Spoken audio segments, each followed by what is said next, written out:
Periphery Protection Force अखोई हाइरोक लेरिबा अपुन club की मखा लेजरिबा अदुगुनो Periphery Protection Force ना ngasi ma Bishnupur district की DC की माइकेदगी हौखिबा सेप्टेम्बर की तांग 2023 दा लेखिदबा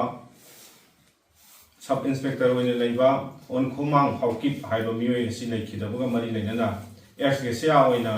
लुपा लाख 10 की सैंक्शन तौरकी हाइबा ताबदा अखोई मियामदा यामना सममनबा अमा फावी फावजै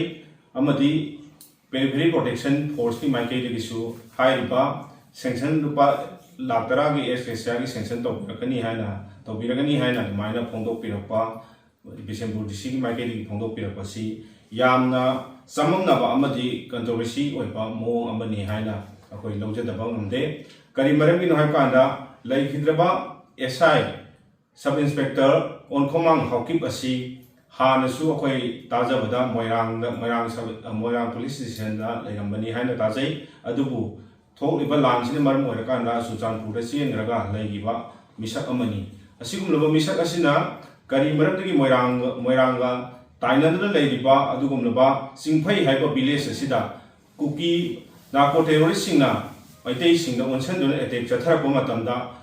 मणिपुर की स्टेट फोर्स अमदी खुनापु सिंगा ओनसनदुना कापनबदा खुथोंनबदा हाइबा सेप्टेम्बर की तांग 2023 की सेप्टेम्बर तांग 19 सिदा हाइबा मिसक असि लेखिद्रे हाइबगी पाव सि लाखिबनी अदुना ताकददी मा हाना मणिपुर इरान थोक्त्रिङैदा लान तौद्रिङै मतमदा मा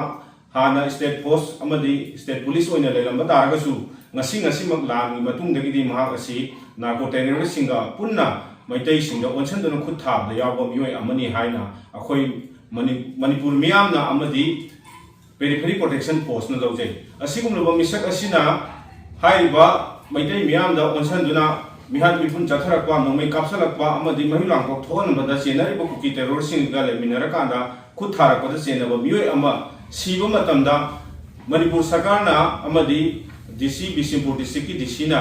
लुपा लाख 10 की एक्सगेसा पीनी है ना लाउथोपी बतारगदी मनुंगदा करी करंबा एजेंडा लेबगिनो हाइबसी अकोई मियामदा सममनबा पोक्सबा मसी चपचाना सेंदोपियु नतब तारगदी हाइबो वाफमसी Periphery Protection Force अमदी मणिपुर मियामना याबो ngमजरो हमदे हाइरोक लेजरिबा Periphery Protection Force की माइकेदिसु सुया याबो ngमजरो मदुना पीबा अकोइना हाइबा लुपा लाख 10 की एक्सगेसिया से पिफम थोकते पिबिगनो हाइबसी अखोई की माइकेदगी याम साउंगा थमजगे ngasi करिगुंबा हाइबा ओनखुमा हौकिबसिना लुपा लाख 10 फंगिबा तारगदी मा असि ऑन ड्यूटी द सिब्रा नत्रगना ऑफ ड्यूटी द सिब्रा ऑन ड्यूटी द सिबो तारगदी होजि होजि थोकलिबा लान असिदा महिउ लांगथोक थोकननबा अनदि मैतै मियाम नु सिरिबा लानजिनरिबा सिंग असिदा मणिपुर पुलिस की मकोक थोंग सिंग असिना लौतुनरकांदा हाइबा हाइसिंगलबा कुकी की मणिपुर की स्टेट फोर्स ओइना लेरिबा कुकी सिंग असिबु मैतै मियामदा लांदाननबगिदमक्ता थोइना इंसलका थारकपरा हाइबसी वाहंगमा हंगफम थोई नत्रगना ऑफ ड्यूटी द सिबो इतारगदि करी करम तौना हाइबा मैतै मियामसिदा अटैक चथबा मतमदा हाइबा मिसक असि यावरकपनो करीगुंबा ऑफ ड्यूटी द सिबो इतारगदि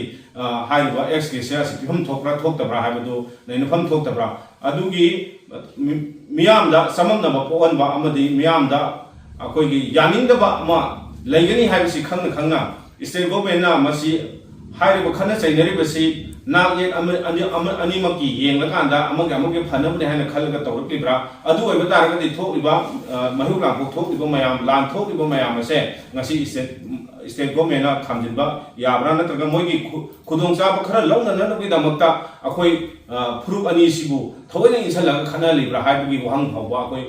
हंगबा पाम हंगनिंगबगी अपामदो ngasi स्टेट गवर्नमेंट अखोई फौरकले मरमदुना असिगुमलबा थबकसिंग असे तौबिदना अखोई लालसी लोइसननबगी होनबगी महुत्ता हननदुम अखोई मैतै फुरुप सिदा अतमना एटेक चथरिबा अदुगुमलबा फुरुप कांगु अदगी कुकी टेरोरिस्ट की मरक्ते यावने एटेक चथरिबिसिंग सिदा लेखिदम मतमदा एक्सगेसिया पीबा तारगदी मोखोइबु नाकोइनना सगतुना अखोइदा लान चथननबा अबदि अखोइबु मांग ताहननबा होनबा अमदि मणिपुर थोगाइनबा होनबा कांगुसिदा नाकोइनना सगतपने हाइबसी अखोइना लौदबा ngamde मरमदुना मणिपुर गवर्नमेंट मसिगी एक्सगेसिया पीबगी सैंक्शन ऑर्डर से खुद कथर पीगदबनी नतब तारगदी अखोई मियामना अमदि पीपीएफ नसु ꯑꯩꯈꯣꯏ ꯃꯁꯤꯒꯤ ꯃꯇꯥꯡꯗ ꯇꯨꯃꯤꯟꯅ ꯂꯩꯊꯣꯛꯂꯣꯏ ꯃꯈꯜ ꯃꯈꯥ ꯀꯌꯥꯒꯤ ꯑꯩꯈꯣꯏꯒꯤ ꯑꯦꯖꯤꯇꯦꯁꯟ ꯑꯃꯗꯤ ꯈꯣꯡꯖꯪ ꯀꯌꯥ ꯑꯃ ꯆꯪꯁꯜꯂꯛꯑꯀꯥꯟꯗ ꯃꯁꯤꯒꯤ ꯆꯞ ꯆꯥꯕ ꯋꯥꯌꯦꯜ ꯕꯤꯆꯥꯔ ꯑꯃ ꯐꯪꯅꯅꯕꯒꯤꯗꯃꯛꯇ ꯑꯩꯈꯣꯏ ꯆꯞ ꯆꯥꯕ ꯑꯦꯖꯤꯇꯦꯁꯟ ꯈꯣꯡꯖꯪ ꯀꯌꯥ ꯑꯃ ꯑꯩꯈꯣꯏ ꯆꯪꯁꯟꯅꯅꯕꯒꯤ ꯁꯦꯝ ꯁꯥꯗꯨꯅ ꯂꯩꯒꯅꯤ ꯍꯥꯏꯕꯁꯤ ꯉꯁꯤꯒꯤ ꯄ꯭ꯔꯦꯁ ꯃꯤꯗꯤꯌꯥꯒꯤ ꯈꯨꯠꯊꯥꯡꯗ ꯄꯤꯄꯤꯑꯦꯐ ꯄꯦꯔꯤꯐꯦꯔꯤ ꯄ꯭ꯔꯣꯇꯦꯛꯁꯟ ꯐꯣꯔꯁ ꯍꯩꯔꯣꯛꯀꯤ ꯃꯥꯏꯀꯩꯗꯒꯤ ꯈꯪꯖꯔꯤ꯫